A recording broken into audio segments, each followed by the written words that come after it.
we're a $75 million fund. Our typical check size is significantly smaller. So anywhere between 200 to 400K first check.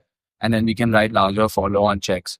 Our primary focus is, so we have a wide range of portfolio companies. I think in the space that we have discussed earlier, also we didn't know what's actually going to work, what will actually sort of, stay around, what might be the use case. And leading to that, we have over 140 to 50 portfolio companies across these verticals. Right? And it spans across all of those sectors that I mentioned earlier. So I think first, what I'm going to sort of kick off is that what started off as a joke has now suddenly become a little more mainstream because of various reasons. And those reasons are sort of covered as we sort of progress through the presentation, right? So I think first thing, I'm just going to start with the funding in the space. I think we've seen a roller coaster where in 2020, and we were looking at it, it was a very small amount, long. I think early and late stage investors at that point were getting involved, trying to figure out what's working, what isn't working. And at that point, we have done about 1,000 deals across equity and tokens, more on the token side because people wanted to sort of ride the entire wave of the ICOs that started previously in 2017. Right?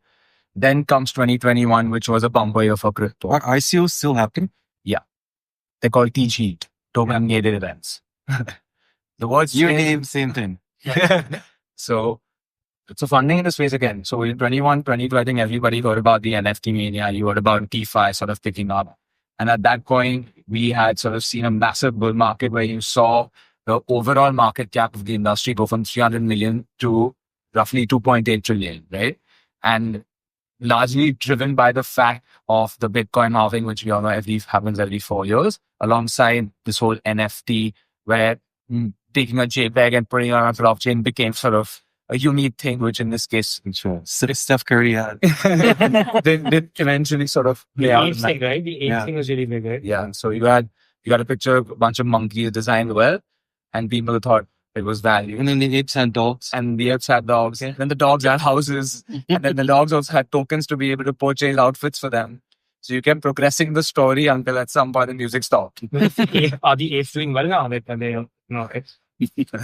So, and it's also driven, like I'll cover it later, but it's also driven by a lot of the community, the viral marketing, people backing and people willing to say that they think this will work. So yeah, and then we saw the 2 years where even the space 21, 22 received a lot of funding. However, in 23, even though you saw that drop, at that point, that was the third largest year in terms of funding. So even after the drop, you received still $10 billion was invested in the space. But what uniquely happened at that time was all the funding went into early stage deals. It completely skewed, like no large company was getting funded at that point of time because they didn't know how that was sort of playing out. So it all went into early stage deals.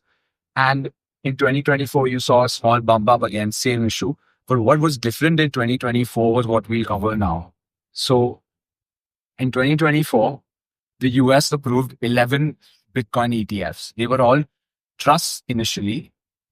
Europe and Canada had some ETFs, but the flow was very small. There was not enough liquidity and people were not willing to put trust in that yet. As soon as US approved it, you saw this massive run up. As you can see on the chart, that's from Jan 24 till December 24. That entire chart just goes in one direction because you have real money flowing into just one asset class, which controls 70% of the market at the time. And were the ETFs buying the underlying Bitcoin? Yeah. They actually were holding. Yeah. So they were trusts initially that were holding the Bitcoin. Like Grayscale, for example, had a $30 billion AUM just on Bitcoin because people were getting comfort over there because the company was giving them, saying that, okay, we're willing to give you the insurance on the fact that if it disappears tomorrow, we'll give you your money back. As opposed to me going and buying it on a wallet and it disappearing and I don't have anyone to sort of hold accountable. So here the accountability kicked in. The government sort of, gave it a big push and got approved. And as you could say, one interesting stat was we didn't know how much demand was there until the first 3 days. You had 1.9 billion of net inflows into the ETF. People assume that as soon as it gets listed, people would sell, but you had more money flowing in those 3 days than any gold tech ETF that have been launched in the past.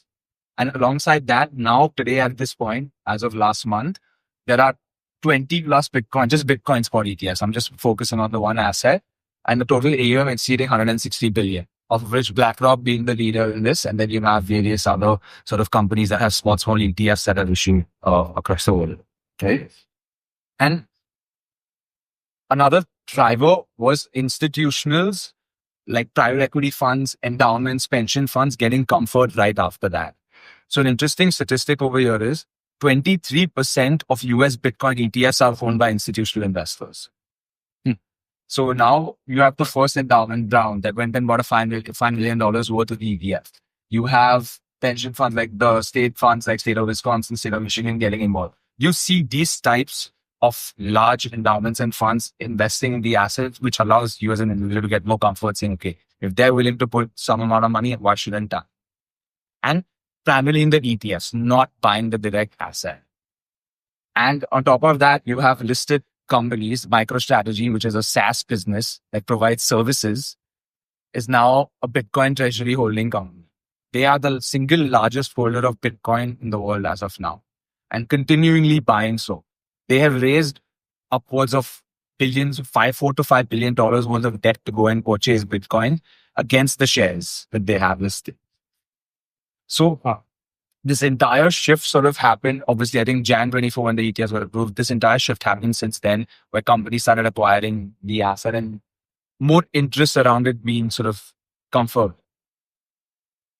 And then alongside that, what was happening on the back end was the adoption and activity, right? I think as of last year, 6.8% of the world's population has interacted with crypto in some way or the other.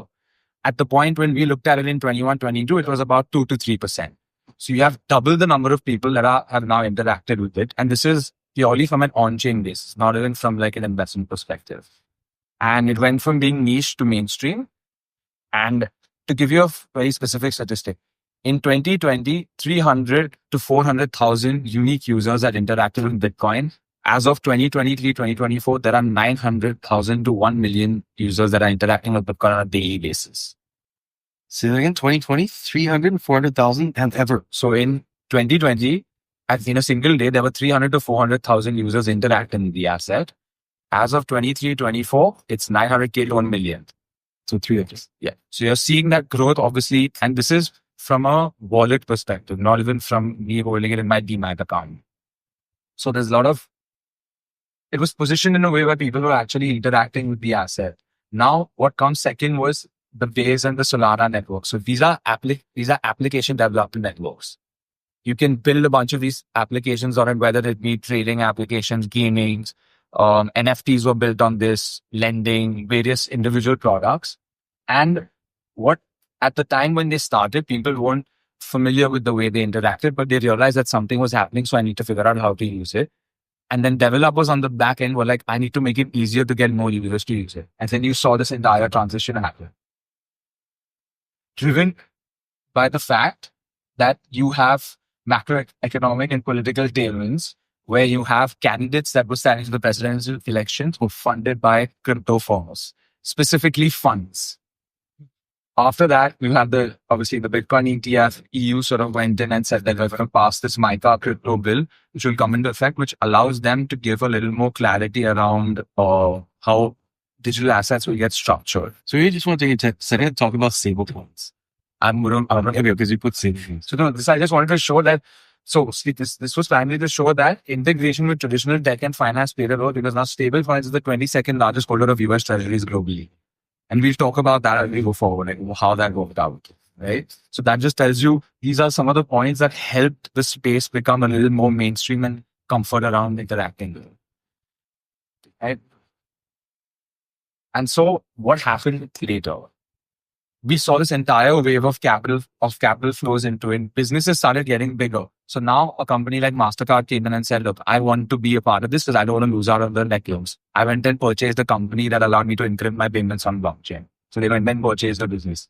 Coinbase said, I want to go from B2C to B2B because I think institutions are going to enter.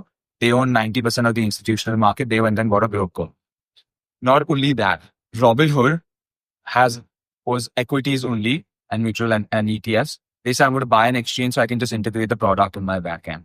And this is all that happened last year. In the past 6 months, 3 main acquisitions have happened. Coinbase has purchased a crypto exchange for $2.9 billion so they can become bigger and remove competition. Kraken entered the derivatives space by purchasing NinjaTrader for roughly $1.5 billion.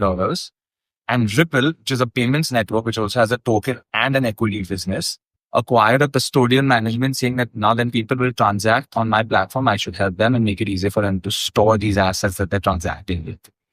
So you're seeing a lot of early stage investors now get liquidity through consolidation by these large firms. So they just want to come in and buy it, and more so at ridiculous valuations. So now I wasn't able to get the multiples of the specific acquisitions, but I do know for a fact through conversations that a lot of these numbers are underplayed. They're significantly higher because people just want those businesses that bad at this point. And just to be clear, they're buying them with fiat currency. Yes, yeah, cash. It's a very traditional. Not an NFT. I'm not giving you a monkey for your exchange. So yeah. So I think I'm just going to stop here. If there's any questions that you have in the first 6, 7 slides around what I've spoken about so far. From what I'm gathering, but all we're saying right now is that stuff has really taken off. It's gotten very complicated and lots of different things are happening across the spectrum on. But I guess the question of, look, is it real or not? In the sense of, look, we got Bitcoin and we got all these other things. I mean, I guess we'll come to that as we go in this conversation. So all the excitement around it, just, again, it seems like I'm buying a peanut or I'm buying I don't know what I'm buying. I don't know what I'm getting. Yes. So on the Bitcoin and the traditional side, like Bitcoin, Ethereum, maybe let's put it this way. The top 10 tokens that you have some utility or the other. Like you have Binance chain. It's backed by the largest exchange in the world. They use the network on the back end for processing payments. So again, the volume is there, the business is there, so the value accruing to the token. You have Solana that's allowing users to build applications 3 times faster than any other blockchain compared, which is why I see the value coming there. Ripple, for example, integrated with the Santander Bank, a European bank that now does all its internal European payments using its blockchain network. So a lot of it is real, a lot of it's actually working, but majority of it's not done. Great. There's a big thing on issue rug pulls, right? I want to talk about that. Yeah. There are a few questions on crowdsource. Why are traditional brokerage houses acquiring Web3 businesses? So, because they don't want to miss out on this so-called party. They don't want to miss out on the fact that if people are going to start using crypto, I'm going to be able to own a piece of it and I want people to use it. Like Robinhood, I think, did it. Robinhood was one of the earlier companies that actually went and bought into the site. Yeah. And the second one is, why are stablecoins more efficient in remittances? So stablecoins use smart contracts, which effectively automate the process of batching transactions together. Now, in a fintech company, there's something known as manual batch netting, which requires individual people to batch a bunch of invoices and all together, create a net value of that invoice, and process the transaction. So the cost that you incur to process an entire transaction as a regular fintech versus using a smart contract is double. Because your cost of, people, you have a lot of other technology playing at the same thing and a lot of manual work. Here I've built a network out. I have scaled that network. I made it cheaper for you. And you just have to put it onto that and it automates your entire process. That's true. So I'll just go to the next part of it. So yeah, one of the main things I think we initially discussed in 21-22 was the cost structures of why transacting on Ethereum is high. So I think give an example, when to buy an NFT, the NFT itself, $1,000, the transaction fees on that was $300, right? So what happened at that point of time was because so many people were transacting on the network, the cost of using that network just continuously increased. So developers turned around and said, look, we need to change this. How do we do this? You have layer tools that came in. Just to be clear, that $300 was going to who? Was going to the people, the miners or the people backing the network. So helping you process that transaction. So you have a group of people in the back end of those networks that help you process the transaction or support the network in some way or the other to help it keep it running. It's uptime. And they would receive that as fees. Verifying the transaction. Yeah, effectively verifying the transaction. And what happened was that there weren't enough people to do that for the number of activity that was happening in 21 and 22, which is why we saw supply demand. Yeah, over there. And So they said that we need to change this. So you had a bunch of developers create a layer 2, which effectively batched hundreds of transactions and processed it as one. So your cost structure on the layer 2 changed, and then another problem happened. Now, we as users, we used to talk about, even like when we spoke about, I don't need to know which network I'm transacting on. I just want to be able to do it in a very simple way.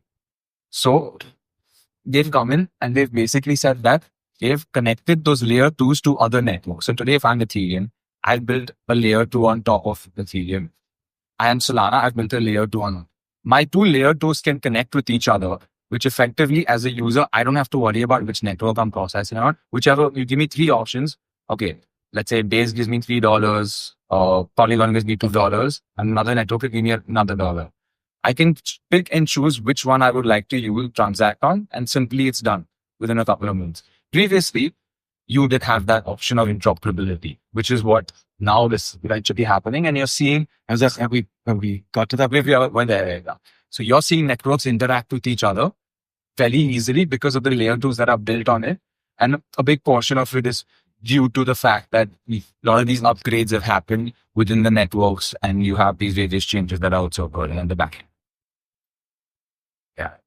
So are we seeing that a lot of stuff went to Ethereum as a result here? Yeah. So Ethereum obviously is the main layer because they were first movers. So you have a lot of these guys that are built on Ethereum, and like Base is the biggest thing right now. So Base is a layer 2 built by the Coinbase team.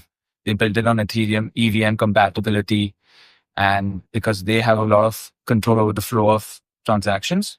Okay, let me ask this. Outside of trading this stuff, what's the best application that exists for this? Bint. Yeah. So your average international wire transfer is $44. Now, obviously, other companies have certain basis points. You have a percentage rate, but this is just broadly the average, right? In 2021, the average gas fees, which is your transaction fees, was $12 at that one. And this is when your network is on low activity. After that, from 21 to 24, Ethereum did an entire shift in the inherent structure, which was proof of work to proof of stake first, which was the biggest change, which basically doesn't require as much computing power. So the cost of running it reduced because you basically changed that, saying that I can buy the asset in order to control the networks, latency and throughput and uptime. I just have to pledge my assets as a form of security as opposed to create new tokens. That reduced the cost by roughly, let's say 50 to 60%. Then after that, they incorporate something known as forks, which is effectively upgrades. You have an app that gets updated. So they basically do a consensus mechanism where a bunch of people agree that we should do this upgrade, and the upgrade goes through. And these upgrades are specifically focused on helping increasing the uptime of the network. And then you saw that drop again in gas fees to $1, which was and this was an average around 2024 to last year. And then Base came in and changed the entire game.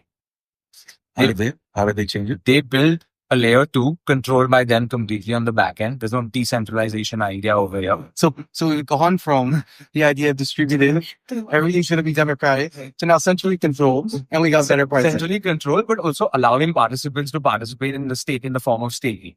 Sure. So Yeah, but you have like I'm a shareholder. Yeah, But that's fine. But at the end of the day, the guy at Base decides what feature I get. Yeah. And that's that. and controls a big portion of that to say over there. Yeah. So it's good if it's authoritarian as long as I control. I love it. Well done. So these guys stepped in and said, here you go.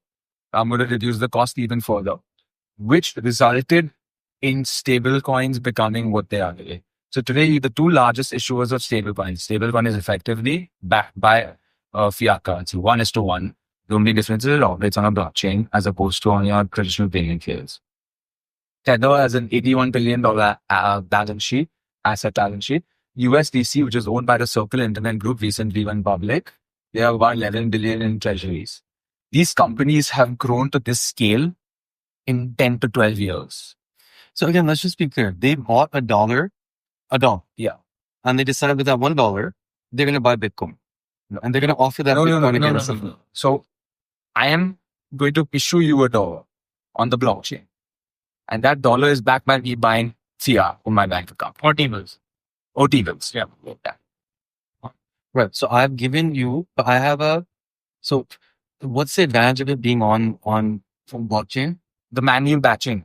And she asked, remember, then so in a payments company, you have people that are batching bunch of invoices to try and reduce the cost. So your margin increases as your volume increases, which is why when you have scaling payments, your volume is high, so you can batch a bunch of transactions. This case, you don't have people doing that. You have a smart contract that's preloaded in the back end of the network. So I create a stable coin. There's a smart contract already on it. I send it to, let's say, Nirav. That smart contract is active 24/7, 365 days a year. Why did two of you need a smart contract between each other? So then it's basically a virtual contract saying that I'm agreeing to send Nirav, XYZ Nirav, in a certain amount, and he's accepting that amount. So it's a virtual contract that automatically executes when you click approve.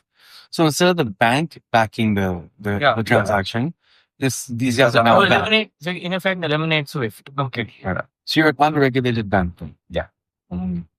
Not really, because that money is not really owned by anybody until it gets converted to fiat. I mean, you can pay for it, sure, but it's all in the air. It's not, there's nothing really backing it except that T-bill, right?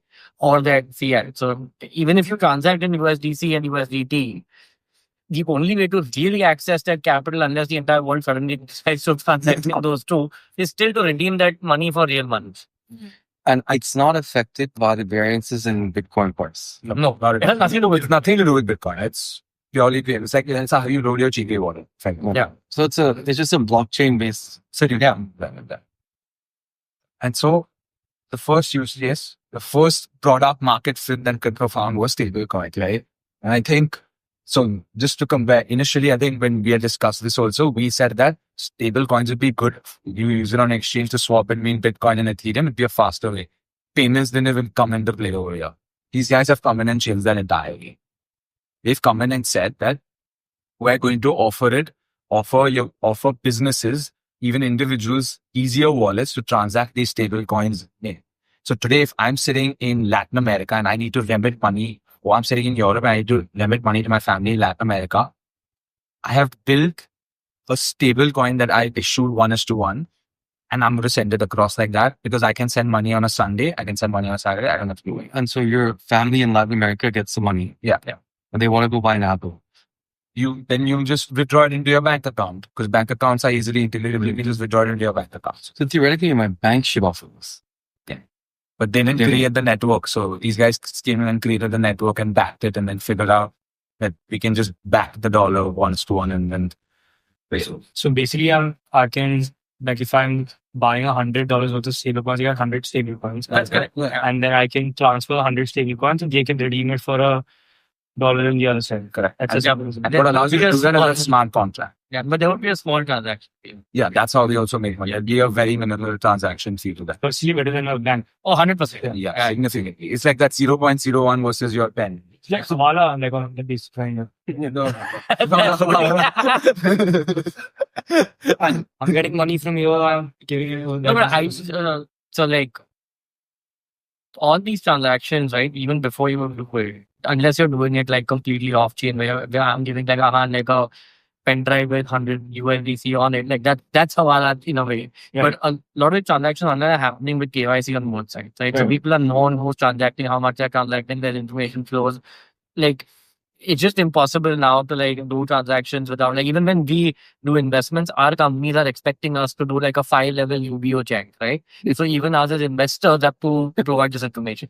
So that like that notion of crypto being used for, I would say, third-degree activities is slowly evaporating, but it's happened. It's not like it does it, but it's slowly. Just to be clear, this isn't really crypto. Sorry? This isn't really crypto. They're not really crypto. It's blockchain.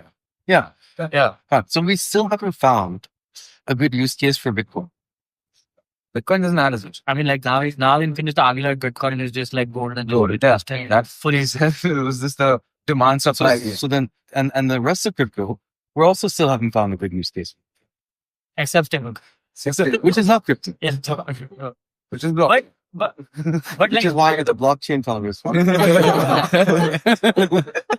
But the main thing is that like a lot of these things would not have been possible had these things had crypto not been around, right? Like the whole transference of value through Ripple, I think, was the it helped change the way point on how can we make Swift irrelevant, right? Bang on the arm. And the first use case for stable coins was not payments, was the fact that I want to be able to get in and out of my asset easier. Yeah. So crypto enabled the fact that instead of me having to do fiat and go through the process of loading my bank and transferring it, just buy stable coins and transfer in and out of asset classes I want positions. So this was a big useful case for traders, which then sort of evolved into what it is today. So if like, for example, so it's always been 1:1 and it always will be 1:1. Yeah.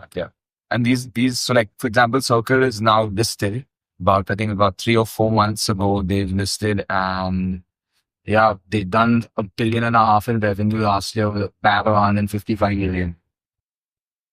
In the COVID of it, there's something new that Dubai has started as a big COVID, look at DBT, while good at that, they remain how that. So basically, if you have a wallet, you can just go scan anywhere and just pay for it using your holdings on any wallet. There's no specific platform that you can use. So you create a barcode. They have a barcode, your GPay, right? Yeah. So you have a barcode. Any scanner works as long as they have a crypto wallet in which they can receive the money. And then how do you value that?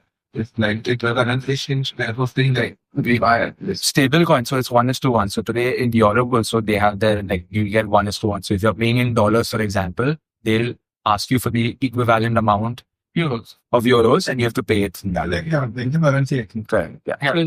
Is there anything else I can use apart from stablecoins to make, like, for example, if he's talking about DTC thing, is there any other value, like, can I use Bitcoins to make payment? Some places accept People do accept it, but You are in where in Austria? Prague, yeah. Prague. You could buy your apple with You buy vegetables using Bitcoin. Yeah. But so that is like the rate changes on that all the time comes in. That's roughly. Like, yeah, that's not like, yeah, so I mean, so I could spend, yeah, so I could have gone from like today to like an hour, like if there's some big news tomorrow, I'll be spending some. Yeah, like that Austrian vegetable vendor might have taken Bitcoin for an apple yesterday, 110K, today woke up with 118K, sold an apple for whatever profit. Yeah.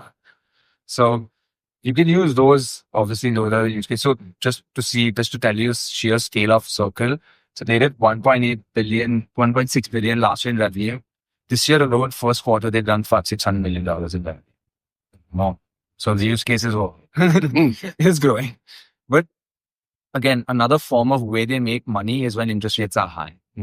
So now when the interest rates are getting cut, how the business performs, or how it plays out, how their margins sort of contract, that's yet to be seen. But they still have operational efficiency within the companies, right? And also, I think in terms of volume, right? Stablecoin volumes at about 8.5 trillion, and PayPal and Visa combined having them. So that like gives you an idea about how big this is sort of starting to get and where it's being starting to use and how, right? And it's not and regulators are comfortable. And regulators that I'm going to get at the end of the pill and all. But there's another pill that's currently being floated. So it's Crypto Week this week in Congress. And Genius Stablecoin pill is the first, hopefully, to get passed.